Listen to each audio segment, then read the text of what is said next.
Dr. Bill Wong, thanks for sitting down with us today, inviting us out into your lovely establishment here. Um, this is our inaugural, I told you this, but this is our inaugural podcast. So we're looking forward to visiting different businesses around town. You're the first. I'm special. You're special, for sure. So where are we here? We're inside of Hawaii Vision Clinic, your optometry firm, right? Your optometry business. So actually, this is an ophthalmology practice. Ophthalmology. Yes. Ophthalmology. You're an ophthalmologist. So I'm an ophthalmologist, Okay. and it's a common mistake, I guess. Misconception, Most yeah. folks will think of an eye doctor as their optometrist, Okay. right? And so there's a difference. Optometrists are doctors. They go to optometry school. And You know, I think I made the same mistake when we did your commercial a Right. few years Yeah, ago. yeah, yeah, when we were right. sitting down in the interview. Anyway, Right. okay, so you're an ophthalmologist. ophthalmologist. not So an we go to medical school. Okay. And then a medical residency for Yeah. ophthalmology, and so we actually treat diseases. We can do surgery, Okay. and so when optometrists are kind of the primary eye care folks, and they do general exams, contact lenses, glasses, and things. So an like that. optometrist would be like the guy you see at Walmart or Costco or someone there. Yep. But those people can't do laser surgeries Correct. and things Right. like They that. can't do surgery. They can treat certain diseases in its early mild Right. forms, but Right. generally they don't. If things get bad, then they send them to us to try to fix it and things like that. Right. And then you have opticians too. Those are the guys that make the glasses and Okay. fit them and things like that. So. Okay. So the 3 O's. Oh, the 3 O's. Yeah, Is that the way you remember? opticians. The Optician. shortest one does the glasses and stuff. The next one, the optometrists do the exams, and then the longer name, we actually do more things.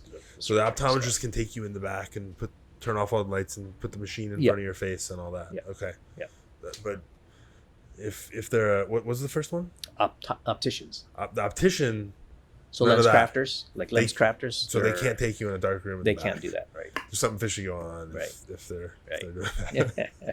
All right. So where are we though? This is in a So- beautiful location. Right. We're in Nauru Tower, which Nauru is Tower. one of the first buildings in this area. Okay. It's the first mixed use, I believe. On Almoana Boulevard. We're on Alwana Boulevard in Kaka'ako. So Kaka'ako. it's sort of the upcoming revitalized area. It used to be industrial warehouses and repair shops, auto shops, and Right, pretty close to our office actually. We're down at the Foreign Trade Zone, Oh yeah, right across from Restaurant Road. right.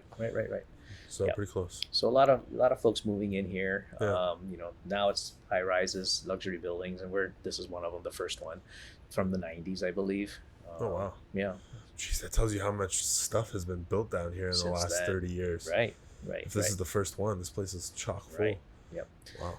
And so, Nauru, it was named after or developed by the little island nation called Nauru, which is almost non-existent anymore. And they made their money in a little island of the Pacific on that shit and sold phosphorus for fertilizer and explosives. And so now they made a ton of money and built all these buildings all over the place, but mismanaged it terribly. And now they have no more shit and no money So they used their money to build a building. to try to do a lot of developing all over the world. Yeah, they used to be Weird. super rich, but now they're Not anymore. Not anymore. Just didn't steward it well. Yep, because I was always like a tinker type of person, Mhm. fixing things, building things, Mhm. hands-on type stuff, and so I wanted to try something different. So Right. got my bachelor's in mechanical engineering. You went all the way through and got all the way degree. through. Wow. Yep. And then started working and quickly figured out that that's not what I envisioned it to be, and I didn't want to be stuck doing air conditioning and plumbing for the rest of my life. So, Right. so switched I like gears. That's so funny because it ties into the question I was gonna ask about. When do you start thinking about what the actual job is going to be after you're in school for a while, right? It's not always the same. You're like, oh, mechanical engineering is fancy, and you get to put things together. And you're like, oh, actually, I might just end up fixing air conditionings. Basically. That sounds terrible. Not that there's anything wrong Yep. with fixing air conditioning, Yep. but Yep. so then you decide after you get the degree, and I would assume you have to go back to your dad. So at that point, I had to do a few courses. I took a Right. couple years to take the MCATs and then apply to medical school and get accepted. Sure. And at that point, I think they were happy that I was doing it, because of I guess it's a legacy. But in order to pay for it, I didn't want to have them to foot that bill as well. Mhm. So we went and explored the military, and I ended up getting a Army medical scholarship, which paid for medical school, and I ended up owing them an obligation afterwards. So that was a means to an end, Right. and it's kind of how I was able to experience military medicine or big institutionalized medicine. Find out that that's not what I envisioned either, and that private practice was sort of the goal at that point. The direction, yeah. So at that point, you're thinking like, not only am I going to get a degree in medicine, but I have to start my own business. Start your own business, run your own business. Yeah. I kind of knew I wanted to do something surgical, just going back to the hands-on the thing, but there were so many different surgery specialties available. So that was during the time of AIDS, HIV. Okay. So there was some thought process about risk. Like, yeah, right. Do I want to be a general surgeon where I'm, pretty much covered in body fluids and stuff, and potentially poking myself every day, or do I want to? So my joke. This is why you didn't reply to my text last night. Yeah.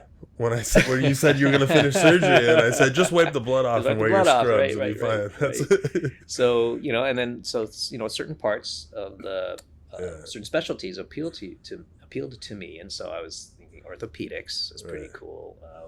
Otolaryngology, which is ear, nose, and throat, that was pretty cool too. And then ophthalmology and then those were the top three. So I explored those. Too much blood in orthopedics, and you're cutting with saws and drills and things. So is the risk for you just because of this terrible disease that was prevalent at the time? That was a big part of it. But you also just don't like lots of blood? And also, another part that influenced my decision was the people. So you'll find that certain specialties will attract certain types of people. Orthopods tend to be the high school quarterbacks, or the jocks, right? Okay. And they're out there manipulating the leg and cracking bones and screwing them together, and they're the carpenters. Right. And then ENT, or ear, nose, and throat, too much boogers and mucus and you don't want to deal with all that and that kind of stuff, right? Pus coming out of all places. But it was cool, you have little tiny, you have to operate through little holes in these really long instruments, so it's very intricate work. And then ophthalmology was sort of coming into its age with lasers. That's kind of the most intricate work you can possibly do. Yeah, right? So lasers, and there's no blood in the eye. There's like pretty much, if you hit blood, something's bad. Right. So you got a problem. Yeah. And so it was a very interesting, intriguing specialty. I got to, it appealed to the engineering side with the equipment, the lasers, the precision, all of that, and the people. True. Like, it turns out that 5 of my good friends in medical school, that we actually hung out together and did everything together. We all went into ophthalmology because we all have very similar interests. Oh, okay. So it just kind of fit that way, or it just came out that way. So you're all going to school together. You're hanging out. You're talking about lasers and eyes. Talking about what do you want to do? I don't know. And, I just did this cool rotation. You go check it out. And, right. One guy's father was an ophthalmologist, so he kind of knew what he was doing, and we're like, oh, that looks pretty cool. Let's check to see what Rob's dad does, and then we're like, wow, this is cool. I had the opportunity to go to the Philippines on a mission, and so this was kind of in that time frame. And what was most impressive was seeing how they could take people who were blind and unable to work. They had to walk 50 miles, led by a family member, to get to our mission. Okay. We operate on them, and 2-3 days later, they're walking and they're like looking at their family again, and they're like, functional. Right. They Right. can go back to work. They can be productive. And so that Impact. impact. Yeah. Social impact, Yeah. the joy that they experience, looking at their grandkid that they've never seen. And it's almost like the way you're describing it, I hadn't thought about this before, but the effect and the impact and the turnaround time, like it's almost immediate, right? Yeah. You do eye surgery and Yeah. the impact on this Right. the person's life. It's Right. not like orthopedics or something else. You mentioned the recovery time after the surgery, right? They don't see that impact in their lives for a while. For a long time. Yeah. And then, so, other specialties, oncology, it's got to be so hard to, most of your patients don't live much longer after, Right. what you do. So that takes a very specific type of person, I would Right. imagine, to be able to deal with that.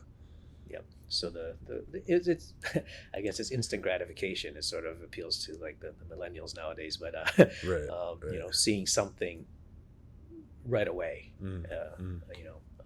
So you were on a mission, and that was with One of the local. It's called the Aloha Medical Mission. Okay. So it was based in Hawaii, and then we used to fly to different countries. Okay. So I did one in the Philippines. Nice. And, but yeah. Nice.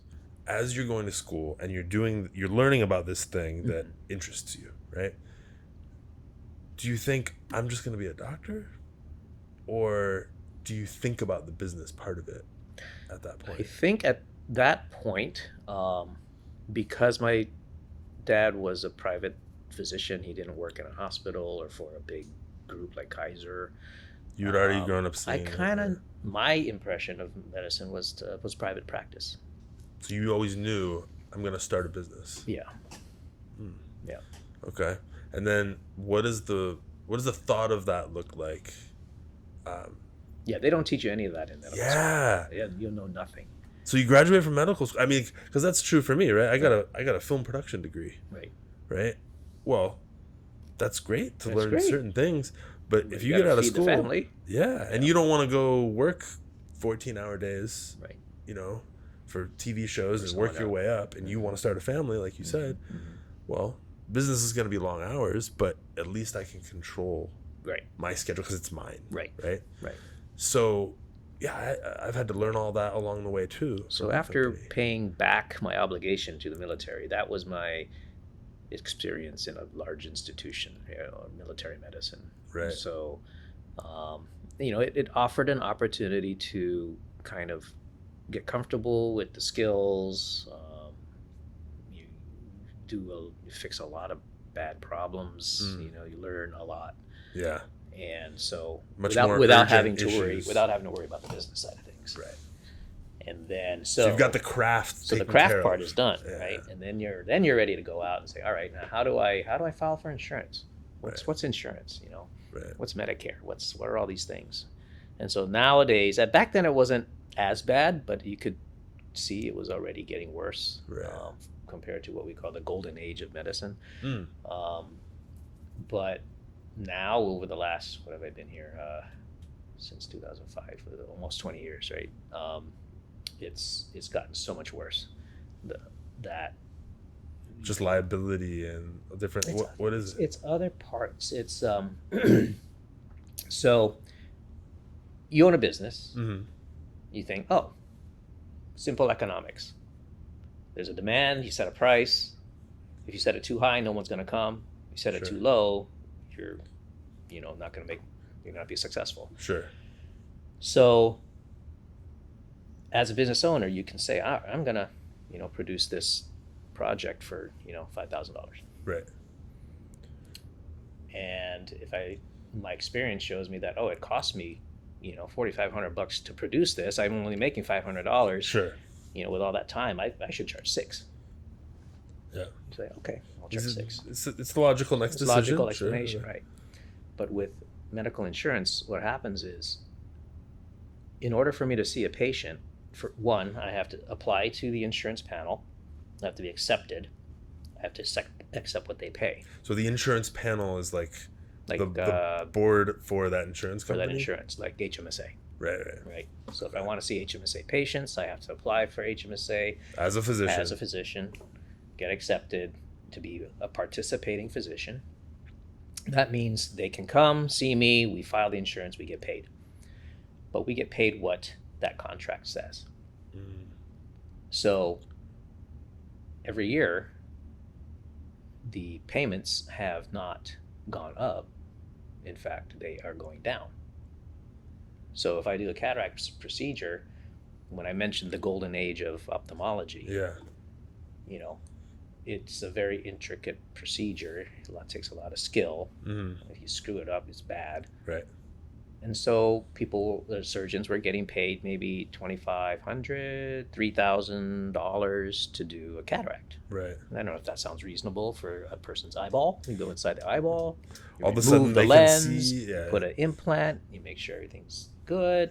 The next day or two, they can see. Again, the results are almost immediate. Results are immediate, right? So it's a big thing. The benefit is big, it's huge.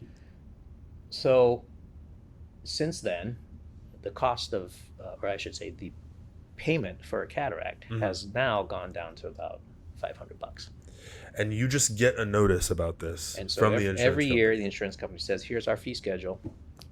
So Sign you on have the no line. control. Basically what you're saying is you have no control over your overhead at Right. all. If you count that as one of your overhead costs, right? Your initial costs. So basically that's what we get paid to do a cataract surgery. So all my overhead, my rent goes up, minimum wage is going up, my employees' healthcare insurance premiums are going up, right. Which is the funny thing. Why are their premiums going up when our payments are going down? Right. Where's it going? Right. So and there's you have literally no control. We have no this. control. We can whine and pound our scream and jump up and down all we want, but HMSA is going, sorry, you don't like it, go somewhere else. We'll send our patients to another doctor or something like that, right? So Medicare, same thing. Same deal. It's the government basically holding the money, right? And every year we take a hit, and we just say, hey, that's not fair. It's like, sorry, that's how it is, and it's illegal for us to try to charge the patient the difference. Right. So, say my overhead, to see a patient is, you can't make it up on your own. You have no control. No control. My rent, my employees, everything else. Say it costs $80 to see that patient for whatever, half an hour, but they only pay me $60. Right. At some point, you can't keep the doors open, right? Right. So what do you do about it? So, a lot of folks, we have to sell glasses. Okay. You try to make a little margin on the glasses, contact lenses. And that you have a little more control over what your margin is, what the prices right? are. LASIK surgery, purely out of pocket, no insurance coverage on LASIK. So we, adjust those prices. It has to be within the market price because the guy down the street is going to just undercut you and whatnot. Exactly. But, you can't go below what your costs are. Right. You have to be competitive. Right. So we've had to find side gigs.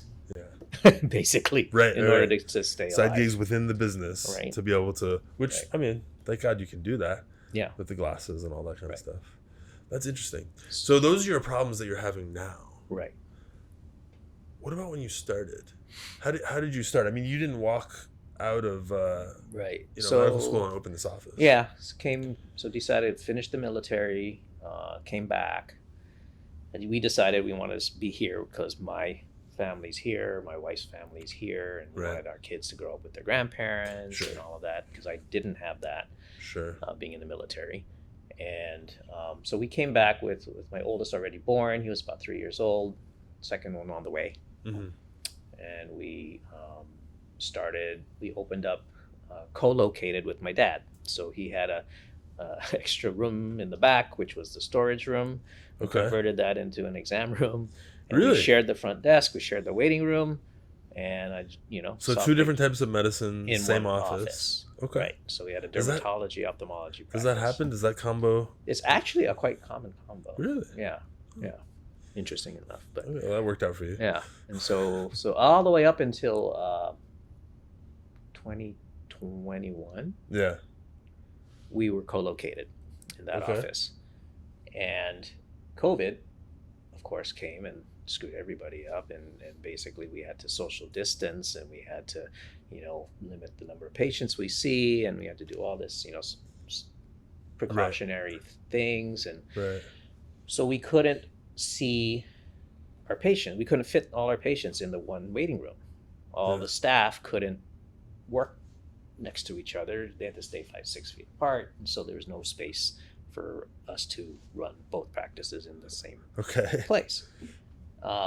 Luckily, he was able to, we found a space down the hall, which we got renovated. Yeah. And then it was less expensive for him to move there than for me to move there. And so then we physically separated the two practices. And so that kind of led to, there was another reason for that, is because he's sort of at that tail end of his career where he's thinking about having to transition out, find an exit strategy, sell the practice, or bring somebody in, or whatever it turns out to be. Sure. And so being a separate entity would facilitate that so much better. Right. Which I want to talk about that later, because I think it's interesting. What comes at the end, right? So, from the very beginning, you're talking about, or you're thinking about scaling, right? Just because of the situation, right? Right. You're like, I have to get a little bit bigger. We have to do something. Right. And I always find it interesting because after being in business for myself for 5 years or so, I find that the instinct is to think about how do I scale? But now I'm like getting to this point where it's like, do I want to scale? And what does that look like? Like, what is enough, right? When I first started, it's you like... talk about scaling up. Yeah, scaling the business. Right. So it's like, well, we obviously just want to go and be as big as we can be, right? But then as you get into it a little longer and you have kids, like I have 2 kids, you have kids, you had young children when you had started, right? What is the thought process there? Did you do the same thing? Did you just go, we just know we have to grow, right? So we had to, I guess it depends, right? What do you want? Some people are like, I want to be, I want to make $1 million a year by the time I hit 50. Right. Some people are very money motivated. Something like that. Yeah. Or, whatever that goal is for you. For us, I think, for me, I wanted to be, to be steady. It's where I didn't have to worry about the practice. Money-wise, be comfortable, have, house, food, everything. Hawaii is a little bit different because you have to pay for private school. Yeah. Which is... Well, we choose to, right? Which is something that we think about, because I do the same thing, right? Like at some point I made the choice. I sent my daughter to public school for a couple of years. I'm going to go private school. And you see how it is, and then you're like, well, I think we should do something different, right? Yeah. Which is interesting because I don't know that public school is really any worse here and now than it was when I was a kid, or if I'm just more sensitive because these are my kids. Right. And we all sort of had this instinct to make things better for the next generation. Yeah. Right? Yeah. Right. What do you think? Did you go to private school? So I actually did public school first. Okay. For 2 years. Yeah. And then you yourself. Yeah. And then my parents said, this isn't cutting it, and so they had put the me same in reaction. private school. Yeah. And then when we came back, my youngest was 3. Sorry, my oldest was 3. So he was not quite entering kindergarten, but he was at that, and we realized that he had some sort of a learning disability, and which has turned out to be autism.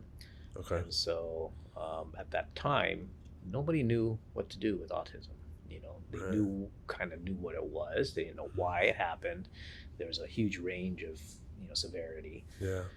And it all got lumped into the Department of Health, and then the Department of Health evaluates you and says, oh yeah, you got this kid has got autism, and they provide some services. But then once they hit school age, then they go into the Department of Education.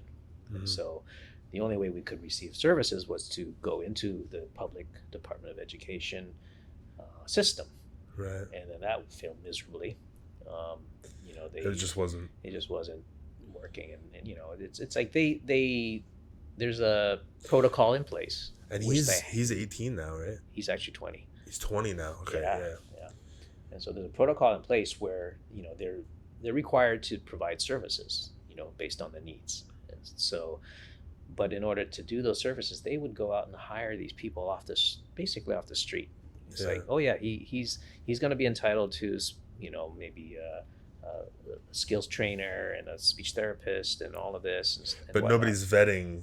Nobody the really skills vets the trainer people. or The the- skills trainer, I mean, we went through 5 different skills trainers in a year. Right. And one was a person who was going to acupuncture school. Another one was, just someone Right. didn't know what he wanted to do. And, it's I just, think I knew a guy who was a skills trainer Yeah. who didn't know what he wanted to do, Right. and he was just there. it's a part-time job. Yeah, exactly. So that just, to us, we realized this isn't going to Right. work. Right. So anyway, that's a whole other story. No, but that's part of what I'm talking about is Yeah. like, it's not just having kids, it's who are your kids? Yeah. Right? As a business owner, you're starting a business. Right. What do they need? Mhm. How do we, Yeah. and so you had to make this decision very early on. And so what was that decision? So, I mean, I mentioned that, private practice was, what I was always looking to do. Mhm. And being in the military reinforced that, because you basically, you don't own your soul. Yeah. They own you. So you just thought we'll make it work? Make it work. And luckily I fell back on my dad and said, hey, how do I do this? Right. Right. So he It's helpful. kind of taught me, all right, this is how insurances work. You have to apply for these panels, these, you get accepted, Right. Sure. you apply for your provider numbers. Yeah. You've got to get licensed. You've got to, all these things. Right. Yeah. And then you open your doors, you build out what you need, you buy your equipment. And we're one of the highest equipment in the intensive, most expensive Yeah. specialties. Because right? of all those lasers. Yeah. The lasers and the exam equipment. And I mean, I have in the back, I have what we call the Ferrari room because everything in there would have paid for like a Ferrari or two. We got to get a couple of shots of the Ferrari. Yeah. Sound good, Chris? You do that? Yeah, and the laser room over there, that's another, that's probably a Lamborghini. And That's a Lamborghini, right? So, things like that. And of course, you pay it off over time, but that's your overhead, right? And so, so anyway, So your dad helped. Yeah, he helped a lot, a huge amount, And because of him, you kind of knew what you were getting into too, in terms of the time, because you experienced it yourself. Right. I could see how much time, how much work he would put in, how much time he would do, take to do things. Right. And basically, as a small solo practice, I'm the owner, I'm the manager, and the, everything all at once. Yeah. And then, so I go to Costco, I do the shopping, I pick up the Kleenex, right? That stuff. That's what Chris does. He does the shopping at our Yeah. office. Yeah. I look for deals. I go, all right, it's on sale. Like max 6 boxes. I'm taking 6 right now and come back tomorrow and get 6 more. He's the chief shopping officer. Right. Yeah. It's great. So you decide, okay, we're just gonna scale. We're gonna get bigger. I've seen this done before. Right. But I've got some. I've got children. One of them Right. has special needs. Right. Mhm. Like it's gonna be a lot of time. My wife is gonna stay home most of the time. Right. Or So she, because of that, it pretty much made sense for her to stay home and deal with all of that right. rather than pay someone else to find a job and pay someone else and basically, Yeah. So at that, at some point, and we grew, and in general, it takes about 5 years to get to some sort of a steady state. Mm. So during the And that first, just means kind of being in the black. being right? in the black, and right. So during the first few years, I really didn't make any money. Wow. Yeah, and we didn't take vacations. And Yeah. everything was. I mean, you hear about this with most businesses. The first Yeah. couple of years, you don't really make any money. You just Right. it's either loans or you have everything you need. You're definitely not taking vacations. Right. But I don't know that everyone thinks about physicians in that way. But look, it's just like any other business. Any other right? business, yeah. With I mean, some if you join a Kaiser or something, you're gonna first up, right up, you get whatever 2 weeks of vacation a year, and you Right, get right. your all benefits and all of that, but you don't have control, Right. right? Yeah. So, I'm always interested on the day to day, right? I've met many different types of business owners. organization. Are you an organized person?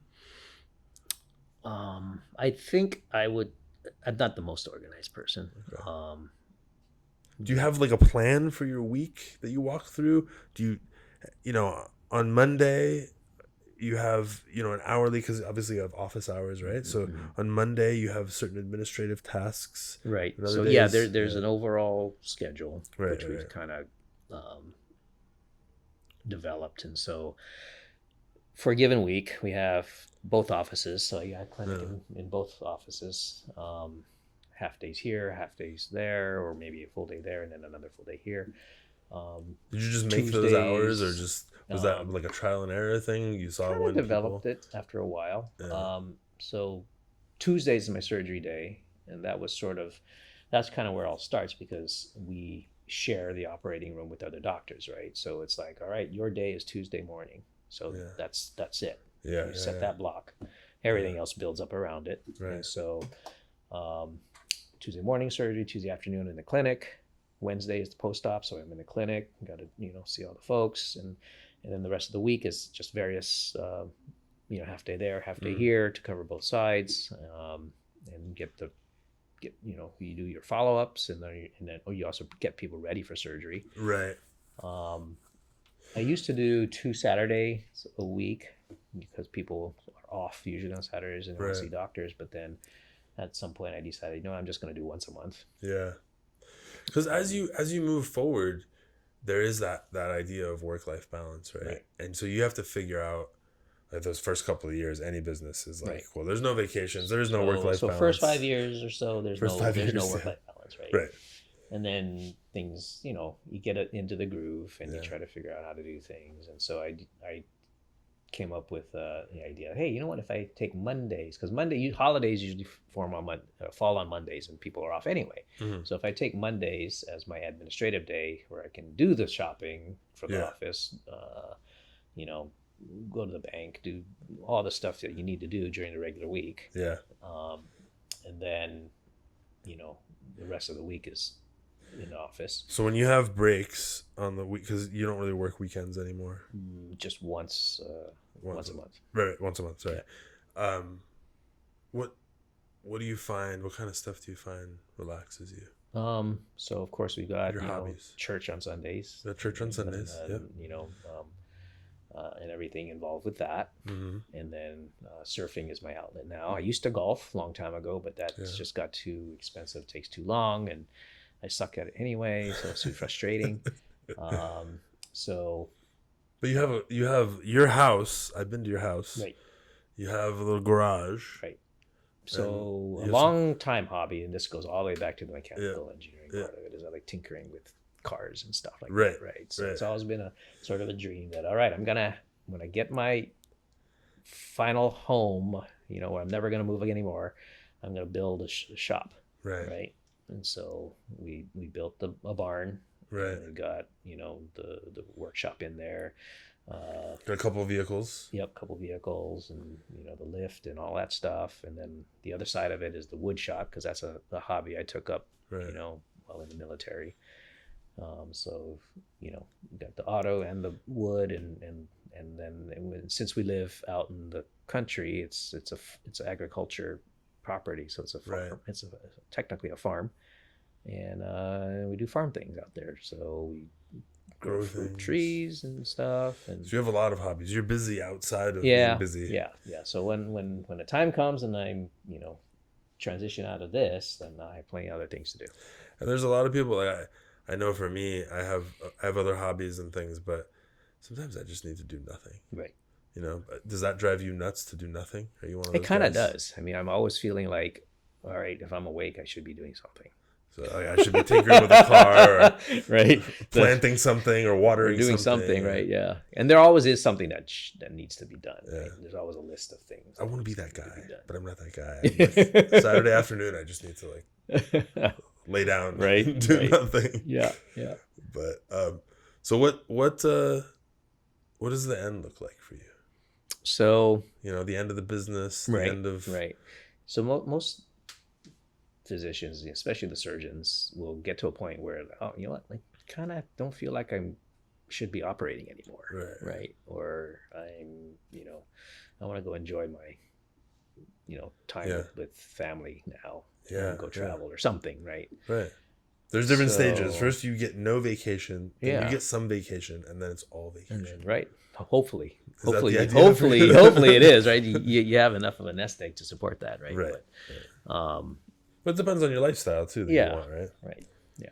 It's So the idea is, get the kids through school, squared away. get them on whatever track they decide to do. So your oldest just went off to college, So he's second year now, right? and he's doing architecture.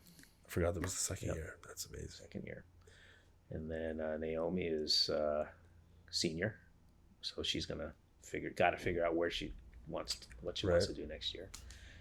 And then the youngest one is the freshman, so he's got time. But not much. The goal is to, it's not that, it goes fast. And the goal is, support them through what, to the point where they can launch.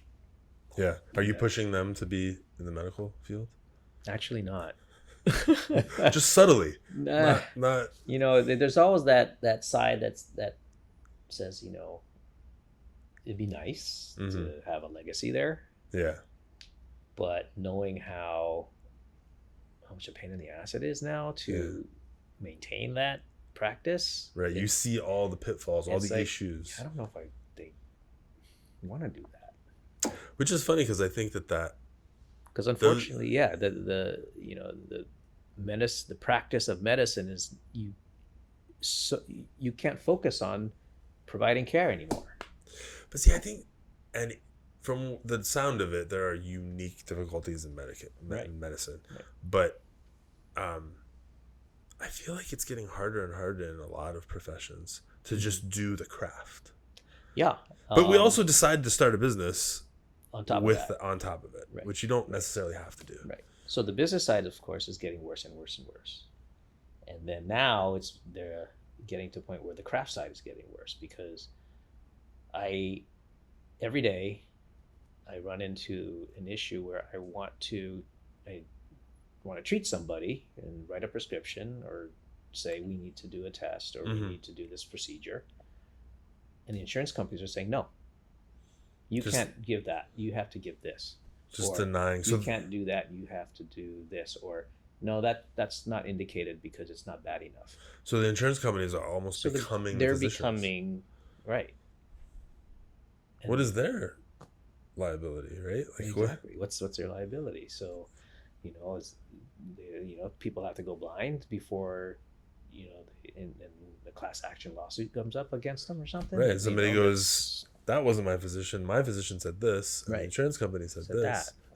Is it that deep? Is that a possibility? So, it is. That's the degree to which they're dictating things. So we have staff that spend probably an hour or two every day answering phone calls from the pharmacy saying, oh, your insurance is not covering this medicine for this patient. Can you ask the doctor for a different one? And it says, no, we...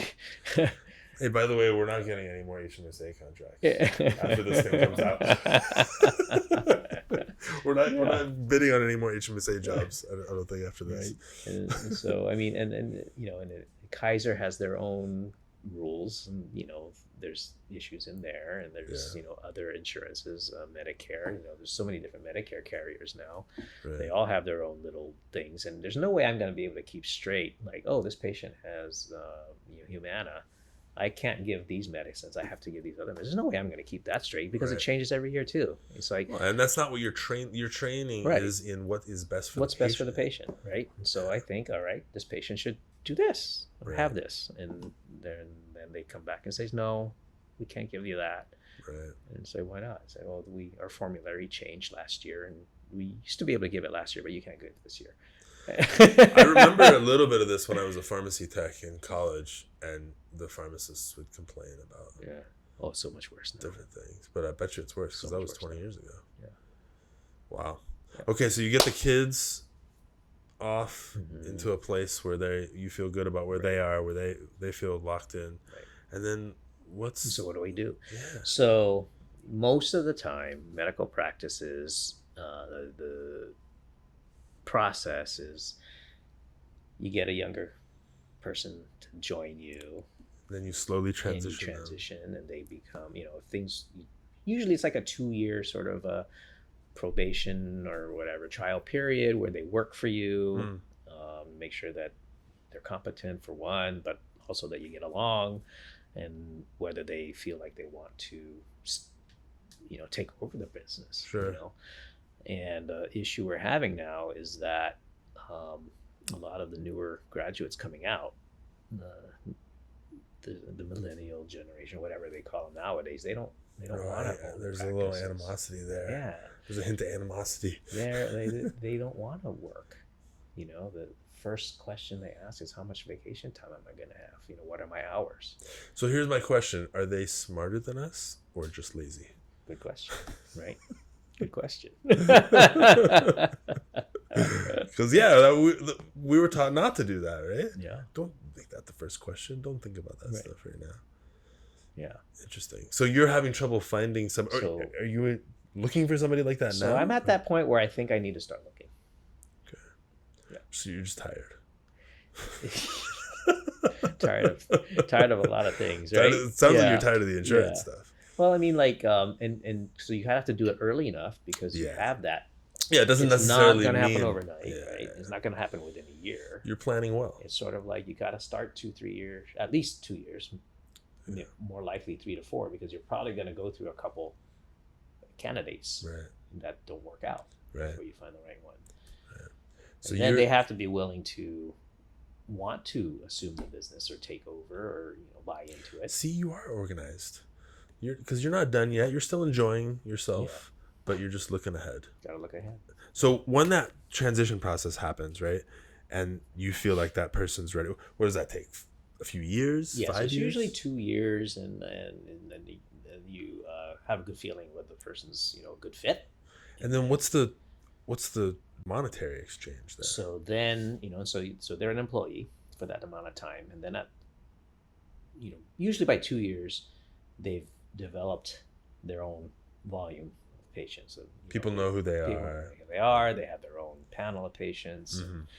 Hopefully they're good, and they keep get referred more. Right. And then at that point, then you say, oh, hey, what do you what are you thinking? You want to become a partner? So then at that point, we have to get into some contracts and legal stuff, and all right, if you're going to take 50% of the practice, how much is it worth, and then you're gonna have to buy into that. And so part of their compensation goes back into buying into the practice list. I mean, because I built that's what I was wondering. Yeah, you don't just hand it. I own the whole thing. And it took how many years to develop.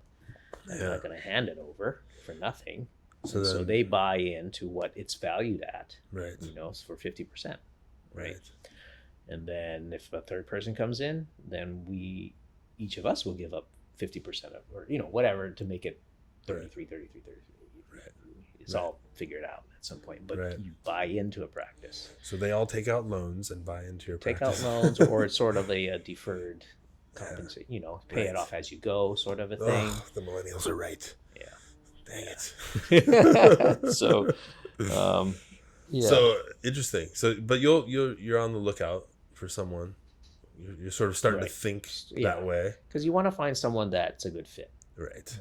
You got to work with them for a few years. Plus, you built this, and even if they're paying you for it, from a legacy perspective, it keeps going. Yeah, you want to see it. Right.